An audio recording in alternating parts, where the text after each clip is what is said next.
thinking about like maybe it's a South Park episode or a Simpsons episode. All the immigrants, they're taking our jobs. People here on work visas. Okay. So the other remaining probably 1 million or a little bit more than 1 million here are on work visas. What kind of jobs do they take?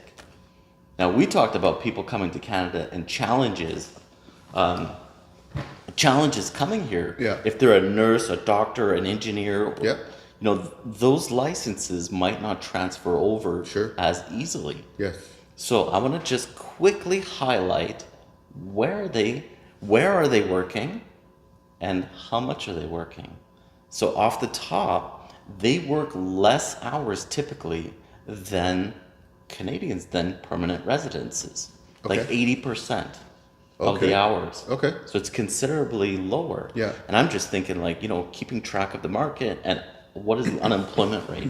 So where does that fit in, right? Because I can't remember everything. I've got the top 10 jobs that non-permanent residents go to. Okay. The number one, and I'll be quick. Nurses' aides, orderlies, and patient service associates. Okay. Those are probably licensed nurses in other countries, different languages, things Sure. like that, right? Number two, light duty cleaners, Okay. material handlers, laborers in food and beverage processing, transport truck drivers, food counter attendants, kitchen helpers, related support occupations, delivery service drivers, and door-to-door distributors. Okay. Retail salespersons and visual merchandisers, don't know what that is, but I know what a retail person is. Security guards and security service related occupations, and other customer and information service representatives. Okay. So these are not, even those, I'll put it this way.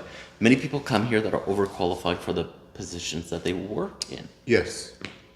What does this also do? There's a really long article that I read about Canada's GDP.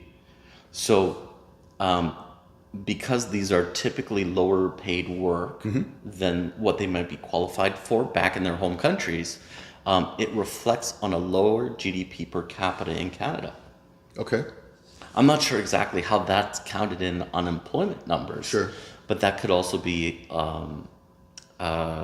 misrepresenting our unemployment numbers. Yeah. I'll put it this way.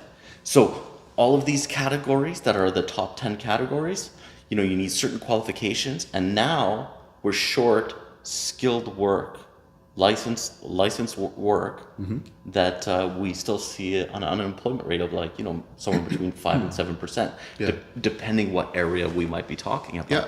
So it's a little skewed. It's like, wait a minute, we have all these people come in, we have all these temporary workers come in, but our unemployment rate still seems to, it's not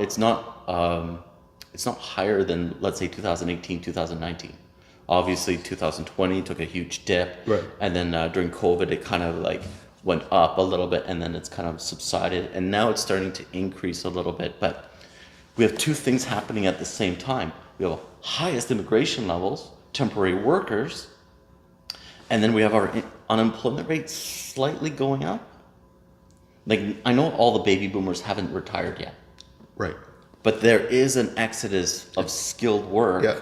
It's happening. Upper level management. Yeah. It's happening now, or in the process of happening. I just had this conversation with somebody in a senior management position. Yeah. And he said, I'm younger, but he said the other kind of comparables of my position in the industry, in top management, he said some of them are pushing 80. Oh wow. Right? Yeah. Yeah, late 60s, mid 70s. He said they're basically ready to ride off into the sunset, and they're doing it because they love to do it or whatever the reason is, but They're holding on a little bit. Yeah. That's fine.